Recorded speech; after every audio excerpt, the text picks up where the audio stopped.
အားလုံးပဲမင်္ဂလာပါနော်ကျမတို့ဒီနေ့ကတချင်ပြီးပေါ့နော်22ရက်နေ့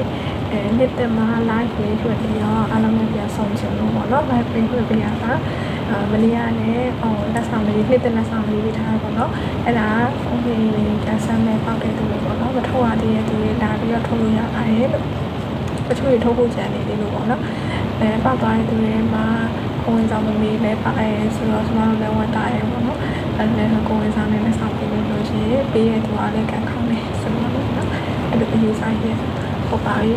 ဒီစားဟုတ်ပြီထုတ်ဖို့ကြံနေတဲ့သူတွေရှိလို့ရှိရင်လာပြီးတော့ထုတ်လို့ရတယ်နော်ဒီညနေမှာအချိန်လေးကိစ္စအရင်ရက်တွေကြောင်းပေါ့နော်ဒါမှမဟုတ်ပြတာကြာသွားတယ်အားလုံးလည်းစိတ်မကောင်းဖြစ်နေမှထင်လို့ပေါ့နော်ကျမကြီးကိစ္စတွေကိုခုရဲမှာပဲအထူးဖြည့်ပေးနေရပါတော့အဲ့တော့အခုတော့ဒီတစ်ချက်ပြီးမှတော့ပေါ့နော်ပြန်ပြီးတော့ပြင်ပေးမယ်ပြန်ပြီးတော့ဖြည့်ပေးမယ်လို့စဉ်းစားထားပါတော့အဲ့တော့ကိုမမမိခွန်းလေးရှိလို့ရှိရင်မေးလို့ရပါတယ်ကိုမမိခွန်းလေးကိုဦးစားပေးပြီးတော့ဖြည့်ပေးမယ်ပေါ့နော်မရှိသေးဘူးဆိုလို့ရှိရင်တော့အခုတလောခုရဲမှာပေါ့နော်အားလုံးမေးနေကြတယ်အရေးကြီးတဲ့အကြောင်းအရာလေးပေါ့နော်အားလုံးသိတဲ့ဆိုတဲ့အကြောင်းအရာလေးတွေကိုအရင်ဆုံးဦးစားပေးပြီးတော့ရှင်းပြပေးတာမယ်နော်နောက်ပိုင်း comment တွေတက်လာလို့ရှိရင် comment ကဟာတွေကိုဦးစားပေးပြီးတော့ဖြည့်ပေးမယ်နော်ထိုက်တိုင်းဆိုင်ပေါ့နော်ဒီနေ့က page မှာ follower လည်း1.5k ဖြစ်သွားတယ်ပေါ့နော်အားလုံးပဲတိုင်းဆိုင်ဟိုလက်ဆောင်တွေလည်းပေးရတယ် follower တွေလည်း 1.5k ဖြစ်သွားတယ်နှစ်သက်မှာပေါ့နော်ဒါကျွန်တော်လည်းအရင်ပဲဝမ်းသာပါတယ်လို့ပါပြီ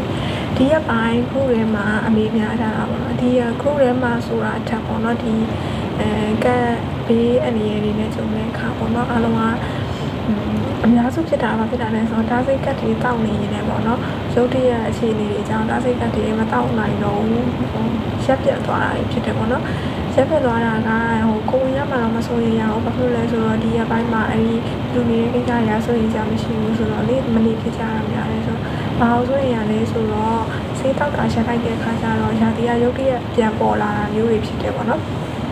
ပုံမှန်ဆိုရင်တခက်တောက်ပြီးတော့တခက်ကုန်မှပဲရာသီကပြန်ပေါ်လာတယ်အခုကျတော့ဒီငလင်နေဖြစ်တဲ့အခါကျတော့ပေါ့နော်ဆေးတောက်တာရက်တည်းပြတ်သွားစမတောက်ဖြစ်ကြတော့အဲ့ခါကျတော့ဟော်မုန်းဆေးတွေရနိုင်လို့ဆိုရှင်ဒီအိမ်နိုင်ရပေါ့နော်ဟော်မုန်းတွေရုပ်တရက်ထိုးကျသွားတဲ့အတွက်ကြောင့်မို့လို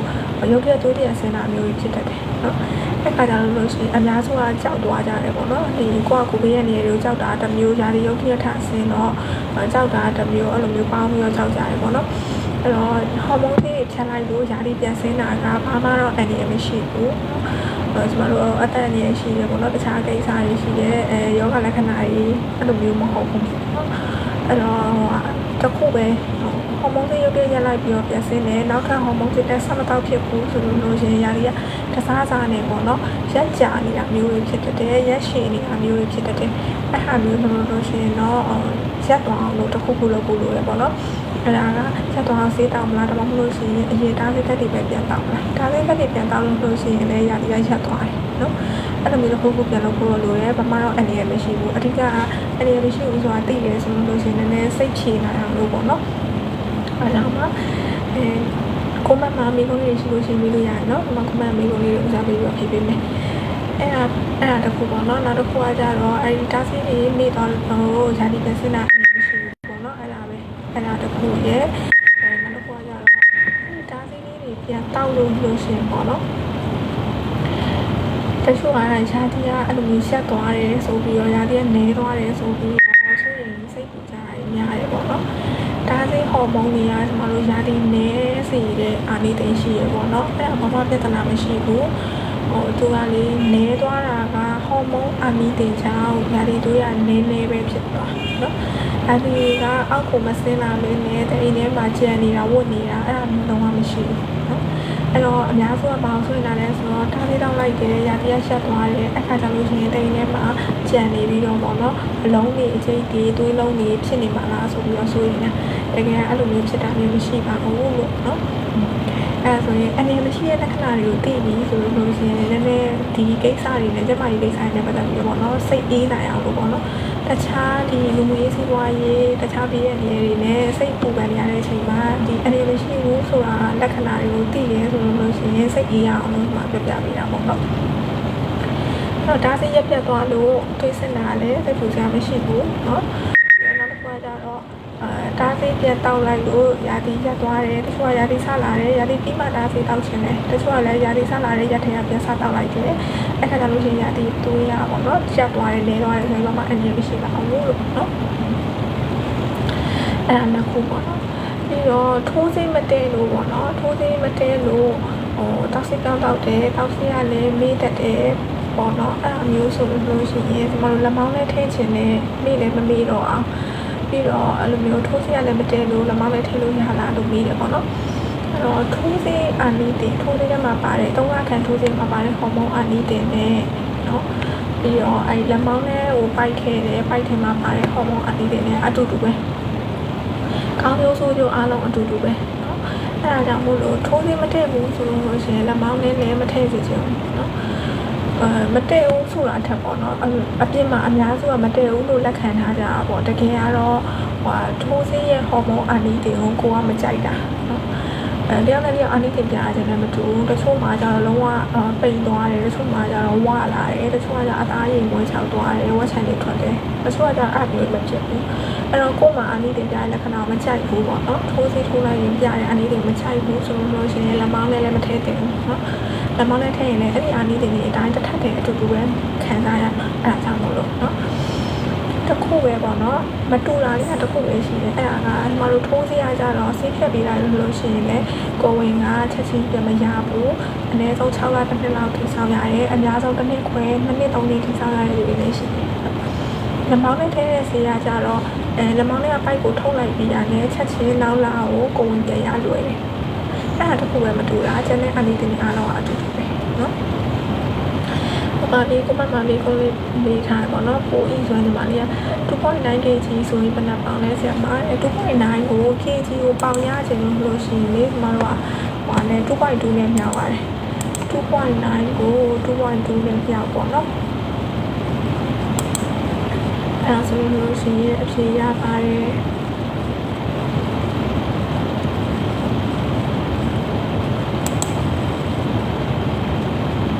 ပေါ့နော်5ပေါင်6ပေါင်ဝင်ချင်လောက်ပေါ့နော်ပြီးကြမှာ2.2နဲ့ပြန်ပြီနော်5ပေါင်6ပေါင်ဝင်ချင်လောက်အဲ့ပါပဲပါပါမြင်ပါနော်တိတ်နဲ့ထည့်ပြီးတော့ရာဒီစားကဆင်းတာရလည်းမဖြစ်ပါဘူးနော်အဲ့ဒါလည်းလေဟိုစထည့်ခြင်းလာတွေမှာဖြစ်တတ်တယ်နောက်ပိုင်းကျလို့ရှိရင်ဘယ်လိုနေသားကြသွားတယ်ဆိုလို့ရှိရင်ပြဿနာမရှိတော့ဘူးပေါ့နော်ဘာလို့လဲဟိုပထမချင်းလာတယ်မှာတော့လေဒီတအိမ်ရပေါ့နော်တအိမ်နဲ့ဒီကျမတို့ရဲ့ခန္ဓာကိုယ်နဲ့ကဒီတအိမ်ထဲမှာရောက်နေတဲ့ဒီအာယုဒီလေးကိုပေါ့နော်ပြင်ပနေဝင်လာတဲ့သစိမ်းပစ္စည်းတစ်ခုလို့ယူဆပြီးတော့ညှစ်ချနေတာမျိုးရှိနေပေါ့နော်အဲ့ဒါလို့ရှိရင်ဒါဒီလာလိုမျိုးအောင့်နေတာလေနော်ပြတယ်လို့ရှိရင်ဒီတစ်ခါလာဆင်းတာမျိုးတွေအဲ့မျိုးဖြစ်တယ်နော်အဲ့ဒါဘာမှပြဿနာမရှိပါဘူးလို့နောက်ထပ်ပေါ့နော်2လ3လနေလို့ရှိရင်နေသားကြလာတတ်တယ်နော်ကဲလို့နေသားကြသွားတဲ့အထိမဖြစ်ဘူးပေါ့နော်ထောက်လျှောက်ကြီးဇက်ထိုက်ကြီးအတုံးခဲတွေမှာတလန်ဟောပါတယ်ဒီစေးနေရဲဆိုရင်တော့လေအဲ့ဆိုရင်တော့ဒီမှာလို့စေးနဲ့ပြန်ပြတဲ့တအိမ်ကိုတော့အနေမှာတော့မရှိဘူးကိုဝင်လဲတားနိုင်တယ်ဒါပေမဲ့ပေါ့နော်တိကျတာရက်ကြနေရဆိုလို့ရှိရင်တော့ခဏကိုယ်မှာသူအနေလာမှာစိုးရတယ်သူရနေတာဘာဖြစ်လဲဆိုတော့မူတာ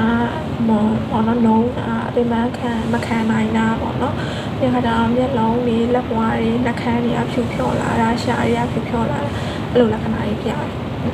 အရင်ဆိုလို့ရှိရင်တော့ကျွန်တော်တို့နှလုံးကိုပါထိတဲ့ဟာမျိုးတွေဆိုရင်ရတယ်ပေါ့နော်သူရအနေပြီးတော့နှလုံးမှာထိသွားတဲ့ anemic heart failure တွေဖြစ်မှာစိုးရင်ရတယ်အဲ့ဒါကြောင့်မို့သူရအနေမှာဆိုရင်လို့ပဲပြတ်ထုတ်တင်ထုတ်ရမယ်တကယ်လို့တလန်ဟောဆင်းနေပေါ့နော်မဟုတ်ဘူးဆိုရင်တော့နည်းနည်းပဲဆင်းနေအောင်နေဆိုလို့ရှိရင်တော့ခဏကခက်ခက်ဆင်းလေးတောက်ပြီးတော့စောင့်ကြည့်ရမျိုးတွေလည်းလုပ်လို့ရတယ်နော်ပြဿနာမရှိပါဘူးအများစုကပေါ့နော်ဟိုတခုခုဖြစ်နေမှာအယောဂဖြစ်နေမှာစိုးရိမ်လို့ပေါ့နော်အမြဲရှိမှစိုးရိမ်လို့ကြောက်လို့ပေါ့နော်ဘာဖြစ်မှလည်းမသိလို့ကြောက်ကြတာမျိုးပေါ့နော်အဲ့တော့ဘာမှမဖြစ်ဘူးစိုးရိမ်ကြလက္ခဏာတွေမဟုတ်ဘူးဆိုတာသိသွားလို့ရှိရင်မကြောက်တော့ဘူးဆိုလို့ရှိရင်ကြတော့တခြား stress တွေပေါ့နော်နည်းနည်းလေးဖြစ်ဖြစ်လျှော့အောင်လို့အဲ့ဒါလေးပြောပြပေးတယ်နော်ပြီးတော့အလုံးကြီးတွေရှိလို့ပေါ့နော်တားဆီးထိုးရတယ်လို့ပြီးကြလို့ရှိရင်ဟော်မုန်းကြီးတွေတောက်ရတယ်လို့အဲ့ခါကြလို့ရှိရင်လည်း မတောက်ချင်ဘူးမထိုးချင်ဘူးဆိုလို့ရှိရင်ကိုကိုကြည့်ပေးထားတယ်ပေါ့နော်ဆရာကြီးတွေလည်းတည်တည်ချာပြတိုင်းပဲနော်အဲ့ဒီဟော်မုန်းကြီးတွေထိုးသေးတွေဖြတ်လိုက်လို့ရှိရင်အဲ့အလုံးတွေကတေချာမကြုံသွားတာမျိုးတွေဖြစ်တယ်အဲ့ခါကျလို့ရှိရင်စိုက်ပူကြည့်လာလို့ရှိရင်ဆေးတောက်ရုံနဲ့ပျောက်ပေမဲ့ဆေးတေချာမတောက်လို့ပေါ့နော်စိုက်ပူကြည့်လာရဲဆိုလို့ရှိရင်ကျမတို့ကခွဲမှရှားတော့မဲ့ရွယ်စားဖြစ်သွားတာမျိုးဖြစ်တတ်တယ်အဲ့ကြောင့်မလို့ကိုယ့်သဘောနဲ့ကိုယ်ဆေးရက်တာမျိုးမလုပ်ပါနဲ့လို့နော်ဒီခါကျလို့ရှိရင်အဲ့ဒီတားဆေးတွေတောက်လို့ပေါ့နော်ဒီခါကျတော့ထိုးဆေးထိုးလို့တခြားပေါ့နော်ကိုဝင်တာလိုက်တဲ့အန်တီတွေလွယ်လို့ဆိုလို့ရှိရင်တခြားစပင်းချွတ်တာတို့ဝက်ချန်ထွက်တာတို့အသားရည်ကိစ္စတို့အဲ့ဒါတွေအားလုံးကတယောက်နဲ့တယောက်အန်တီတွေကလုံးဝတစ်ထပ်ထည့်မတူဘူးနော်ကိုမှဖြစ်တဲ့ဟာသူများချင်မှဖြစ်ချင်မှဖြစ်မယ်သူများချင်မှဖြစ်တာလေကိုမှဖြစ်ချင်မှဖြစ်မယ်လုံးဝတစ်ထပ်ထည့်မတူဘူးအဲ့ဒါကြောင့်မလို့ဒီဆေးရမကောင်းလို့နောက်စီတစ်မျိုးပြောပါဆိုရင်မှတော့ပြောရခက်တယ်ပေါ့နော်သူများနဲ့တဲ့ပြင်နဲ့ပေါ့နော်ကိုယ်နဲ့ကြာမှဒီပင်ကျွတ်တာရောချန်ထွက်တာတွေကပြန်ဖြစ်ချင်တယ်ဖြစ်နိုင်တယ်နော်အဲ့ဒါကြောင့်မလို့ဒီလိုပဲစမ်းတောက်ကြည့်ပြီးတော့ပဲစောင့်ကြည့်ရတာမျိုးပေါ့နော်အချို့ကဝက်ချန်အတွက်ဆိုလို့ရှိရင်ဒါနဲ့35တောက်ကြအများကြီးလေအဲ့ခါကျတော့ဆိုရင်ဒါနဲ့35တော်တော်များတဲ့တယ်ဝိတ်လည်းမတက်ဘူးဝက်ချန်လည်းမထွက်ဘူးပေါ့နော်ဒါပေမဲ့တချို့ကအဲ့ဒါတောက်လိုက်မှပဲအရန်ကြီးအသားရည်တွေမဲသွားတာမျိုးဖြစ်တယ်လို့ပြောတဲ့သူတွေလည်းရှိတယ်အဲ့တော့ကို့မှာဘယ်လိုလက္ခဏာပြမလဲအားစောင့်ကြည့်မှပဲတင်မယ်ဘယ်လိုမှအတိအကျမပြောနိုင်ဘူးအဲ့လိုမျိုးဖြစ်နေရပါတော့ဟုတ်ပါပြီသိချင်တာရှိလို့ရှိရင်ကျွန်တော်အမေးရတယ်နော်မတဲ့ရင်စပင်းချွတ်လာလို့နေတာကြတော့လေမတဲ့လို့ချွတ်တာမျိုးလို့ပြောလို့မရအောင်ပေါ့နော်ကို့မှာအဲ့ဒီအန်တီတင်လာပြတာပေါ့အဲ့လိုမှပြောလို့ရတယ်မတဲ့ဘူးလို့ပြောလို့မရအောင်ကိုဝင်တားပေးနိုင်တယ်ဆိုရင်အဲ့ဒါဒီဆေးကအန်တီတင်ရှိတယ်ဒီဆေးနဲ့တဲ့အဲ့ဒါပဲကိုဝင်မတားပေးနိုင်ဘူးဆိုလို့ရှိရင်ဒီဆေးရစိတ်မချရအောင်အဲ့ဒါပဲเนาะတဲ့တယ်မတဲ့ဘူးဆိုတာကြတော့ကျမတို့မြန်မာလူမျိုးတွေရဲ့အရာစကားအယူအဆတွေပါနေတာပေါ့เนาะတဲ့တယ်မတဲ့ဘူးဆိုတာတကယ်တော့မရှိဘူးအဲ့ဒါစီတော့ရမယ်ဆိုရင်ကျမတို့ကလေအချိန်ဘယ်လောက်ထိတားချင်တာလဲပြီးရင်ရောအချိန်ဘယ်လောက်ထိစိတ်ဖြတ်ပြီးရောချက်ချင်းပြန်ရချင်တာလားမရချင်တာလားပြီးရင်စိတ်တောက်တာရောမေးတယ်လား3လတစ်ခါတင်မအောင်စေးထိုးလာရောအဆင်ပြေလားအဲ့လိုမျိုးတွေပေါ့နော်အဲ့မျိုးတွေကိုပဲချင်းချင်းစဉ်းစားပြရတယ်ခုနကပြောတဲ့ဘေးထွက်အန်တီတင်လေးအသားရည်ကိစ္စတွေဝက်ချန်ကိစ္စတွေအကြတော့တရားနဲ့တရားအန်တီတင်ပြတာချင်းမတူဘူးအဲ့တော့တစ်ထပ်ထဲပေါ့နော်ထပ်တူအမခံပြီးတော့ပြောလိုက်လို့မရဘူးဖြစ်နေတာပေါ့နော်ဟုတ်ပါပြီဒီကခါကြတော့ပေါ့နော်ကိုဝင်ရှိလားမရှိလားလက္ခဏာရေးမေးတာပေါ့နော်ရေးသားတင်တာတို့ပြုချင်တာအဲ့တင်တာတို့ဒါတီရက်ကျော်တာတို့အဲ့ဒါကိုဝင်ရှိရလားအဲ့လက္ခဏာတွေအားလေကိုဝင်ရှိမရှိဆုံးဖြတ်ဖို့အတွက်မတိကြအောင်နော်အဲ့ဒါခါကြတော့ကျွန်တော်ကရာတီရက်ကျော်တယ်ဆိုလို့ရှိရင်ကိုမစိတ်ပူတယ်ဆိုလို့ရှိရင်စိတ်ကြည့်အကောင်းဆုံးပဲနော်စိတ်ရင်စိတ်ကြည့်လိုက်စိတ်ကြည့်လိုက်လို့ရှိရင်ရာတီရက်ကျော်လို့စိတ်တယ်ဆိုလို့ရှိရင်နှစ်ပတ်မပြည့်သေးလဲစစ်လို့ရတယ်ကိုယ့်ရဲ့အရင်လားရာတီလားရက်ကိုတရက်ကျော်သွားပြီဆိုတာနဲ့စစ်လို့ရတယ်နော်အဲ့ဒါဆိုလို့ရှိရင်စိတ်တန်ကဒီတိုင်းစီဟော်မုန်းစစ်ပြီးအောင်လို့အဖြေရတိကျတယ်ပြုတ် INI လက္ခဏာရမတိကျအောင်ဘာလို့လဲဆိုတော့အဲ့ရက်တွေမှာကိုကအစာအိမ်နာနေလို့ရှိရင်လည်းပြုတ်ချင်တာအိမ်နာရဖြစ်နေတတ်တယ်နော်အဲ့တော့တခုဆိုလို့ရှိရင်အဲ့လိုမျိုးခံမှန်းပြီးတော့ပေါ့နော်ကိုကလည်းမတိကျဘင်းကသူများတွေကလည်းဒီ post ကိုဖတ်ကြည့်ပြီးတော့မသိကြဘဲနဲ့ပြန်ဖြေတဲ့ဖြေတွေကိုအတိမယူပါနဲ့လို့နော်စီးပဲတိကျစစ်ကြည့်ပါလို့စီးကြည့်ရတိကျအဲ့ဒီရက်ကျော်လို့စစ်တယ်ဆိုလို့ရှိရင်ဒီမှာလို့မနက်စောစီးနေပါရင်တိကျရင်မလို့စစ်ကြည့်တဲ့အချိန်စစ်လို့ရတယ်ဘာမှမဖြစ်ဘူးနော်သူရဲ့မှာစစ်တဲ့ဟော်မုန်းကကြတော့လည်းလေအဲ့ဒါလည်းတိကျပါတယ်ဒါပေမဲ့သူကကြတော့စောတည်ရတယ်ပေါ့နော်အတူနေပြီးတော့တစ်ပတ်ကျော်လောက်ဆိုလို့ရှိရင်စပြီးတော့တည်ရပြီးစီးရဲစစ်တာကြတော့ကျမတို့နှစ်ပတ်ကျော်သုံးပတ်ကျော်လောက်မှပို့ပြီးတော့တည်ကြရပေါ့နော်အဲ့လိုမျိုးအထောက်ဆောင်ရိုက်တာလည်းတည်ကြရဲဒါပေမဲ့အထောက်ဆောင်မှာကြတော့ပရိသတ်လေးကအရန်သေးနေတာမျိုးဖြစ်နေရဆိုလို့ရှိရင်မမြင်ရတာမျိုးဖြစ်တယ်အဲ့တော့တလားကျော်လောက်မှပဲရိုက်တာပို့စီးရပေါ့နော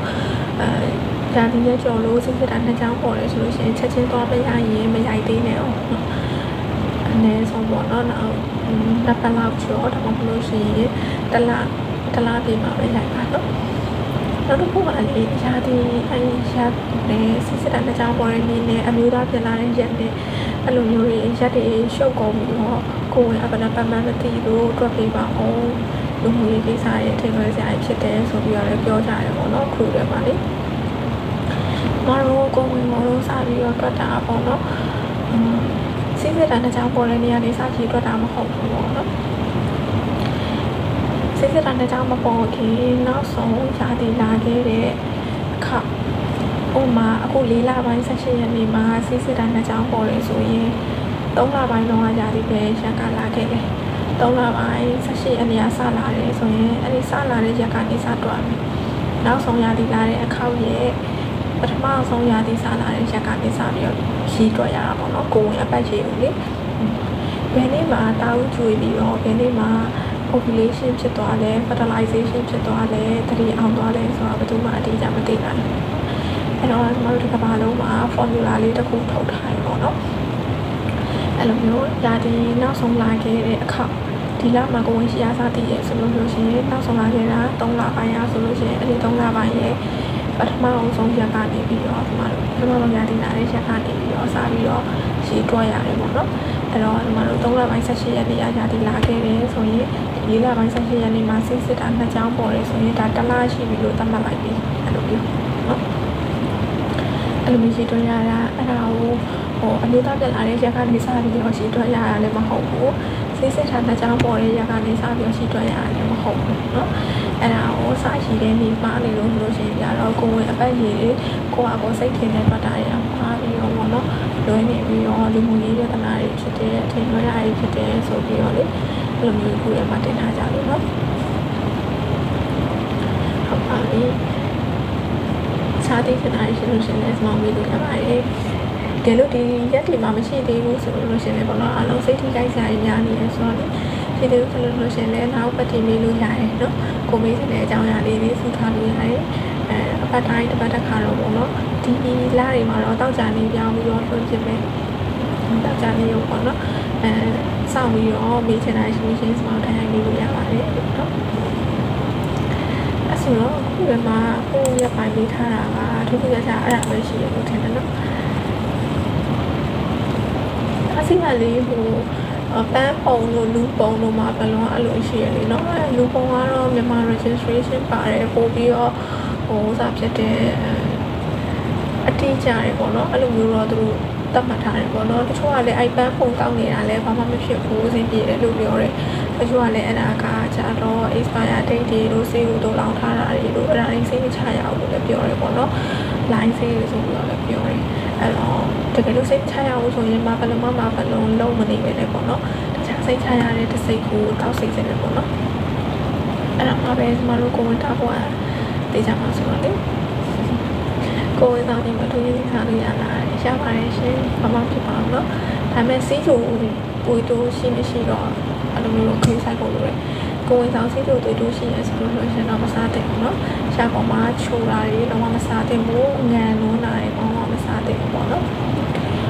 အဲ့ဒါနဲ့ဆက်ဆက်ပြီးတော့ဟိုနေ့ကခုရမှာတရားမေးထားတယ်ကိုဝင်ဆောင်စီးချိုဖြစ်တာပေါ့နော်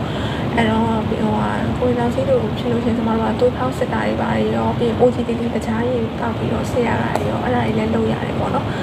အဲ့ဒါလုပ်ရမယ်တဲ့အဲ့ဒါဘယ်လိုစားတောက်နေထိုင်ရမလဲမသိဘူးပေါ့နော်ဘယ်လိုစေးဖို့ရမလဲတဲ့ကိုဝင်ဆောင်မှာတော့လေဟိုကတောက်ဆေးတွေတိတ်ပြီးတော့တောက်လို့မရဘူးထိုးဆေးထိုးရအောင်များတယ်အင်ဆူလင်ထိုးရအောင်များတယ်ပေါ့နော်ဒါကြတော့ထိုးစစ်တဲ့တခြားရေးတောက်ပြီးစစ်တဲ့အဖြေကမကောင်းဆိုလို့ရှိရင်တော့အင်ဆူလင်ထိုးရမှာပေါ့နော်အဲ့ဒါပြီးတော့ဘယ်လိုစားတောက်နေထိုင်ရမလဲဆိုရင်အများစုကအင်ဆူလင်ထိုးရလောက်အောင်မဆိုးဘူးဆိုလို့ရှိရင်အစားအသောက်ပဲအင်းဆိုင်ပြီးတော့နေသွားလို့ရတယ်နော်ရှားမမချူအလုံးဝမစားနဲ့ပြီးတော့ခါကျတော့ထမင်းတွေအများကြီးမစားနဲ့ထမင်းရစီတူတက်တယ်နော်ဆန်ရလေကစီတက်ဒီအာလူတွေချုံနေခောက်ဆွဲတွေပေါ့နော်အဲ့ဒါအစီတူတက်တယ်အဲ့ဒါကြီးမစားနဲ့ရှားမမချူလိုက်မစားနဲ့ချာအားရှိတာအကုန်စားလို့ရတယ်ဘာမှမစားမယ်လည်းမနေနဲ့ပေါ့နော်အတူတူတရားတကယ်လို့စိတ်တို့မရှိဘူးဆိုလို့ရှိရင်စားလို့ရပါတယ်เนาะကျွန်တော်မရှိပါဘူးပြီးတော့ human papillomavirus အကြောင်းပေါ့နော်အဲ့ဒါလေးလည်းနောက်ပြပြလိုက်မယ်เนาะဒီမိကုန်းလေးမရှိသေးဘူးဆိုတော့လေhuman papillomavirus ကကျွန်တော်တို့သူက type တွေအများကြီးရှိတယ်ပေါ့နော် virus ဘိုးကတော့ဟုတ်တယ်ဒါပေမဲ့အဲ့အောက်မှာသူ့ရဲ့ number align type တွေအမျိုးအစားတွေအများကြီးရှိတယ်ပေါ့နော် အဲ့ဒီ type တွေကအများစုက16နဲ့နံပါတ်16နဲ့နံပါတ်18ကကြတော့တိမ်ကောင်းကင်ဆာကိုဖြစ်စေတယ်ပေါ့နော်တခြားနံပါတ်တွေဖြစ်တဲ့နံပါတ်31တို့35တို့36တို့9တို့17တို့အဲ့ဒါတွေကကြတော့မတို့ကင်ဆာမဖြစ်စေဘူးဒါပေမဲ့ကျွတ်လို့ရတော့ပေါက်စေတယ်ပေါ့နော်ကျွတ်လို့အဖို့တော့ဖြစ်စေတယ်နော်အဲ့ကကြတော့မတို့ကကိုမှ human papilloma virus ကိုနေပေမဲ့လေပေါ့နော်တိမ်ကောင်းကင်ဆာကျိန်းတွေပေါင်းဖြစ်မှာလားဆိုတာမဟုတ်သေးဘူးတိမ်ကောင်းကင်ဆာကျိန်းတွေပေါင်းဖြစ်မှာမဟုတ်သေးဘူးတိမ်ကောင်းကင်ဆာဖြစ်စေတဲ့16 18နံပါတ်တွေကူးထားရင်တော့မှချက်ချင်းတိမ်ကောင်းကင်ဆာမပြောင်းဘူးပေါ့နော်ဒါလို့ကိုယ်ကူးဆက်ထားတဲ့ပိုးပမာဏများတယ်ဆိုလို့ရှိရင်တော့အချိန်လိုပဲမှာကင်ဆာပြောင်းနိုင်တယ်ဒါပေမဲ့ကိုယ်ဆက်ခံရတိုင်းကျိန်းတွေပေါင်းကင်ဆာဖြစ်မယ်တော့မဟုတ်ဘူးနော်သူကလေ virus ပိုးဖြစ်တဲ့အတွက်ကြောင့်မလို့ကျွန်တော်တို့ကတောက်ဆေးတို့ပိုးသက်ဆေးတို့ထိုးဆေးတို့အဲ့လိုမျိုးတွေကိုလိုရတာမရှိဘူးเนาะကိုခံအားကောင်းလို့ရှိရင်ပိုးကောင်ရကြသွားတယ်မရှိသလောက်နေသွားအောင်ဒီကိုခံအားတက်ပေးနိုင်တယ်ပေါ့เนาะကိုခံအားမကောင်းလို့ရှိရင်တော့ virus ပိုးကများလာတယ်virus ပိုးများလာရင်ကျွန်တော်ပေါက်တာမျိုးတွေဖြစ်တယ်ကိစ္စဆဲပြောင်းတာမျိုးတွေပို့ပြီးတော့ဖြစ်တယ်အဲ့လိုမျိုးတော့ရှိတယ်အဲ့တော့ကျွန်တော်တို့ဒါကိုhuman papilloma virus ကိုပြအောင်ဆိုပြီးတော့အဲ့လိုမျိုးဆေးပိုးသက်ဆေးတောက်မယ်ဆိုရင်အဲ့လိုမျိုးဆေးမီကိုလေးသူများပြောတာရှောင်ပြီးတော့ပေါ့နော်မလုံးပြီးပို့လို့တယ်ဘာမှမထူးဘူးပေါ့နော်ဒါပေမဲ့ကျွန်တော်တို့ကိုခံကောင်းတော့စူးစမ်းနေလို့ရတယ်ကိုခံကောင်းလို့ဆိုလို့ရှိရင် virus ပိုးကအဲ့လိုမျိုးနည်းနဲ့နေသွားတယ်ပေါ့နော်အဲ့လိုမျိုးလူခန္ဓာကိုယ်မှာဘာကြောင့်ပဲဖြစ်ဖြစ် virus ပိုးကြောင့်ဖြစ်တယ်ဆိုရင်ကျွန်တော်ပိုးသက်ဆေးတောက်လို့ရတာရှားတယ်ကိုခံကောင်းလို့ဆိုရင်အဲ့လိုမျိုးပြန်ကောင်းပါတယ်ပေါ့နော်ဒါပေမဲ့ကိုခံကြနေလို့ရှိရင်လည်းအဲ့ဒီ virus ပေါ်ပြန်ပြီးတော့ပွားလာတတ်တယ်အဲ့ဒါကြောင့်မလို့ပေါ့နော်ဒီလိုမျိုးဘယ်လိုအဲ့ virus ကိုတက်လို့ရတဲ့ဆေးမရှိတဲ့အတွက်ကြောင့်မို့လို့မတို့ကကိုတက်နိုင်လို့ဆိုလို့ရှိရင်ကာကွယ်ဆေးထိုးနိုင်ရင်ထိုးထားပါလို့ပြောတာအဲ့လိုလဲဆိုတော့ဒီအမျိုးသမီးတွေမှာဖြစ်တဲ့ကင်ဆာရောဂါတွေအားလုံးတွေမှာပေါ့နော်ကာကွယ်လို့ရတာကဒီတိမ်ကောင်းကင်ဆာရောဂါတစ်ခုပဲရှိတယ်မိမကိုမှာပေါ့နော်human papilloma virus ကြောင့်ဖြစ်တဲ့တိမ်ကောင်းကင်ဆာကိုကာကွယ်ပေးနိုင်တယ်ပြီးရင် human papilloma virus ကြောင့်ဖြစ်တဲ့မိမကိုပြင်ပကင်ဆာတွေကိုပေါ့နော်ကာကွယ်ပေးနိုင်တယ်ကာကွယ်လို့ရတာအဲ့တစ်ခုပဲရှိတယ်တခြားတအိမ်ကင်ဆာတို့တာဦးအိမ်ကင်ဆာတို့ရှင်သားကင်ဆာတို့အဲ့ဒါတွေကကြတော့ကျွန်တော်တို့ကာကွယ်လို့မရဘူးကာကွယ်ဆေးလည်းမရှိဘူးပေါ့နော်အဲ့ဒါအစိပ်ပြေလို့တက်နိုင်လို့လို့ရှိရင်ထိုးထားလို့ရတယ်လို့အားလုံးအတိုက်တွန်းတာပေါ့နော်သူများနိုင်ငံနေမှာတော့အဲ့လိုမျိုးပေါ့နော်အသက်တစ်ခုပေါ့ဒီလို reproductive age ပေါ့နော်ဒီလိုမျိုးဘယ်လိုနေနဲ့ရောက်လာတဲ့လူတွေမတိုင်ခင်မှာပေါ့နော်အဲ့အသက်ရွယ် reproductive age မရောက်ခင်မှာပဲအစိုးရကနေပြီးတော့ပေါ့နော်ကျောင်းနေရနေတဲ့စစ်ဒါမှမဟုတ်လို့ရှိရင်အိမ်ကိုတိုင်းတိုင်းစားဖို့ပြီးတော့ပေါ့ဖြစ်ပေါ့နော်ကာကွယ်ဆေးလာထိုးဖို့ဒီ HPV vaccine ကာကွယ်ဆေးကိုပေါ့နော်လာထိုးဖို့ယောက်ျားလေးရောမိန်းကလေးရောနှစ်ယောက်လုံးကိုအဲ့လိုမျိုးစားတိုင်းကနေစားဖို့လေပေါ့နော်အခါကျလို့ရှိရင်ထိုးရတယ်မဖြစ်မနေနိုင်ငံတော်အစီအမံချက်နဲ့ထိုးရတာပေါ့နော်သူတို့ရဲ့နိုင်ငံထဲမှာရှိရဲ့ဒီကလေးတွေအားလုံးကိုဒီ reproductive age ရောက်တဲ့အခါကျလို့ရှိရင် human papilloma virus ကိုမကူးနိုင်တော့အောင်ပေါ့နော်ကူးနိုင်ရေး short ချနိုင်ကာကွယ်လို့ရတဲ့ကိစ္စတစ်ခုကြောင့်အသက်တွေဆုံးရှုံးရတာတွေကိုပေါ့နော်ကာကွယ်နိုင်အောင်လို့ဆိုပြီးတော့သူတို့ရအဲ့လိုမျိုးကာကွယ်ဆေးနိုင်ငံတော်ထိုးပေးရရှိတယ်မြန်မာနိုင်ငံမှာတော့ထိုးပေးတာမရှိဘူးအဲကြောင့်မလို့လေခုတွေမှာမေးစမလို့တွေမှာပေါ့နော်HPV vaccine ဈေးတွေကကြီးလာတယ်ပေါ့နော်အခုဒီနှစ်နောက်ပိုင်းကျတော့ဈေးကကြီးလာတယ်အားကြောင့်မို့လို့အဖို့စီပေါ့နော်ထိုးပေးတဲ့အဖွဲ့အစည်းရှိလားဆိုပြီးတော့မေးတယ်ဘာတိတဲ့လောက်တော့အဲ့ဒါမျိုးမရှိဘူးနော်ကွာကိုပဲထိုးရပြတယ်ဆေးရလည်းပြီးတော့အမျိုးအစားတွေကလည်းကွာသေးတယ် brand တွေကလည်းကွာသေး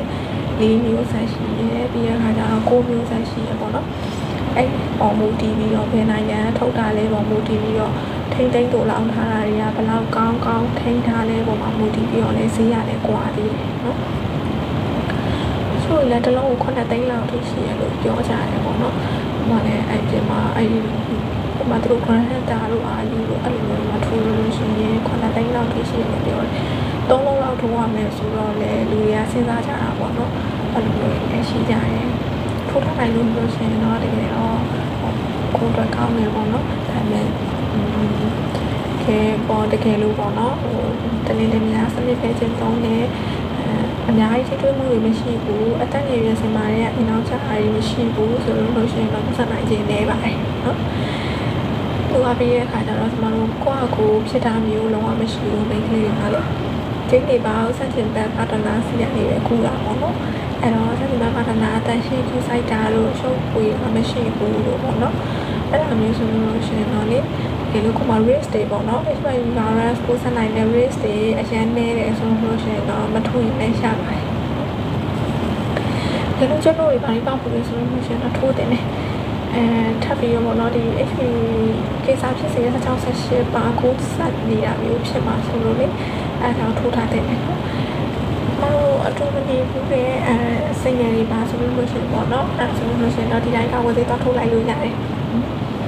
အတူနေဘူးရှိရဆိုလို့ရှိရင်တော့တင်အောင်ဆွဲပြီးပြီးတော့ဆေးစစ်ပြီးတော့မှပဲထိုးရမယ်နော်အဲ့ဒါပို့ပြီးတော့တည်ရတယ်ပေါ့နော်အဲ့လိုမျိုးရှိရဲ့တူနေဘူးမှရှိမရှိလူတိုင်းထိုးလို့ရတယ်နော်ကိစ္စဆဲပြောင်းနေတာမျိုးမရှိဘူးဆိုလို့ရှိရင်ထိုးလို့ရတယ်နိုင်ငံခြားမှာတော့ဒီကိစ္စဆဲပြောင်းနေတာရှိနေကာကွယ်ဆေးထပ်ထိုးထားလို့ရတယ်လို့ပြောတယ်ဘာလို့လဲဆိုတော့ထပ်ပြီးတော့နောက်ထပ်ဒီ virus ကိုထပ်ပြီးတော့ကူးစက်တာအပွားများတာကို short ချပေးနိုင်တယ်လို့ပြောတယ်ပေါ့နော်အဲ့တော့ခုရမှာကျမတို့ခုရမှာပြီးကြတယ်အဲ့နောက်လည်းဆိုလို့ရှိရင်ထိုးလို့မရတော့ဘူးလားဆိုပြီးတော့မဟုတ်ဘူးနော်ထိုးလို့ရတယ်စစ်ပြီးတော့လည်းလို့ရှိရင်ထိုးလို့ရပါတယ်နော်ဟုတ်ပြီအဲ့ဆိုလို့ရှိရင်ဒီနေ့တော့ပေါ့နော်တိတိထိုက်တာတွေပေါ့နော်ခုရပိုင်းဖြစ်များနေတဲ့ဟာတွေပြပြပေးလိုက်တယ်ထပ်တိကျတာရှိလို့ရှိရင်ဒီ post ကို comment အောက်မှာရေးလို့လည်းရတယ်ပေါ့နော်တော့မဟုတ်လို့ရှိရင်ခုရပါပဲထုံးစံအတိုင်းရေးထားလို့လည်းရတယ်မရှိဘူးဆိုလို့ရှိရင်လည်းနောက်ပတ်ဒီကြောင်လို့ဆိုလို့ရှိရင်ထပ်ပြီးလို့ရပါတယ်နော်နောက်ပတ်ဒီမှာပြန်ဆောင်ကြမယ်နော်ဒီညတော့ဒီကိုနေလည်းထိုင်ရှိလို့ဆိုရင် cloud နဲ့ပဲမှနားလိုက်ပါတော့မယ်ရှင်